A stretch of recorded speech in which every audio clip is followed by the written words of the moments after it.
Badan Usaha Milik Negara atau BUMN dan Badan Usaha Milik Daerah atau BUMD adalah dua entitas bisnis yang memiliki peran strategis dalam pembangunan ekonomi di Indonesia. Meskipun keduanya memiliki tujuan yang sama, namun ada perbedaan signifikan dalam struktur, manajemen, dan tujuan operasionalnya. Kali ini kita akan menengok BUMD. Dasar hukum pembentukan BUMD adalah Undang-Undang Nomor 5 Tahun 1962 tentang Perusahaan Daerah. Undang-undang ini kemudian diperkuat oleh Undang-Undang Nomor 5 Tahun 1974 tentang Pokok-pokok Pemerintahan Daerah. Tujuan dibentuknya BUMD adalah untuk melaksanakan pembangunan daerah melalui pelayanan jasa kepada masyarakat, penyelenggaraan kemanfaatan umum, dan peningkatan penghasilan pemerintah daerah. Berdasarkan kategori sasarannya secara lebih detail, BUMD dibedakan menjadi dua, yaitu sebagai perusahaan daerah untuk melayani kepentingan umum yang bergerak di bidang jasa dan bidang usaha. Tetapi jelas dari kedua sasaran tersebut tujuan pendirian BUMD adalah untuk peningkatan PAD. Peran BUMD yang diharapkan cukup besar untuk menopang PAD ini di dalam kenyataannya di beberapa daerah jauh dari harapan. Peran dan kontribusi laba BUMD dalam peningkatan PAD di daerah, baik tingkat 1 maupun tingkat 2, masih sangat kecil.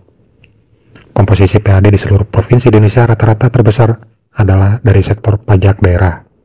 Sementara laba BUMD hanya mampu menyumbang di kisaran 2-3% saja. Jauh tertinggal angkanya dari angka PAD lainnya. Ini bukan pada satu atau dua daerah saja. Rata-rata daerah loh. Nota keuangan RAPBN tahun anggaran 99-2000 menunjukkan kemampuan BUMD yang di Sulawesi Tenggara adalah terbesar di antara daerah lainnya dalam menopang PAD. Ini pun kontribusinya hanya 14,14%. Sangat minim bukan?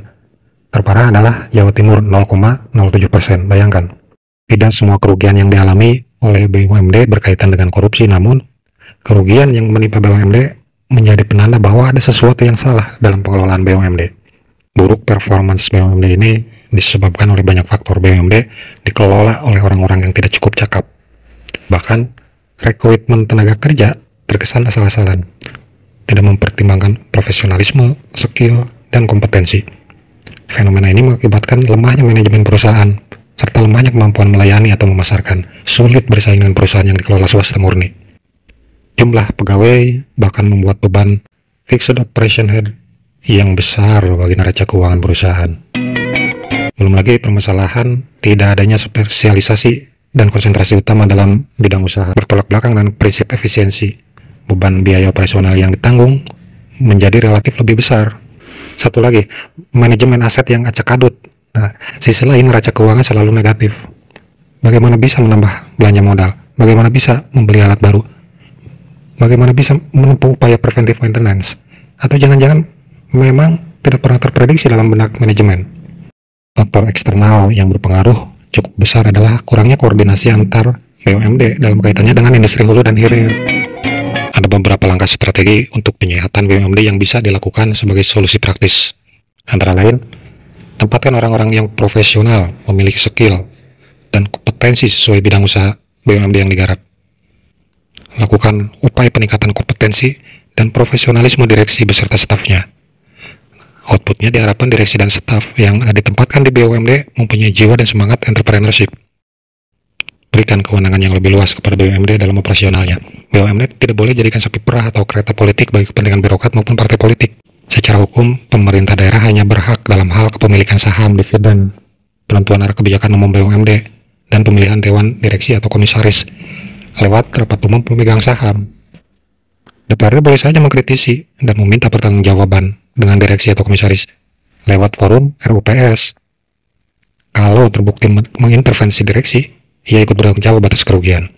Ingat, tujuan BUMD semata-mata adalah tetap profit oriented untuk menambah PAD.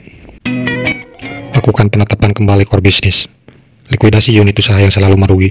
Jika neracanya rugi terus-menerus namun tetap dipertahankan, dari mana suntikan dananya? Setelah disuntik merugi lagi, buat apa dipertahankan? Perluas pangsa pasar dengan mempertahankan pasar lama dan mencari pasar baru. Adopsi teknik produksi baru yang lebih efisien dan efektif. Dan yang terakhir, perbaiki koordinasi antar BUMD dalam industri hulu dan hilir.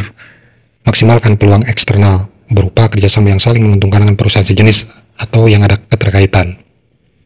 Bentuk kerjasama bisa berupa joint venture atau bentuk kerjasama lainnya.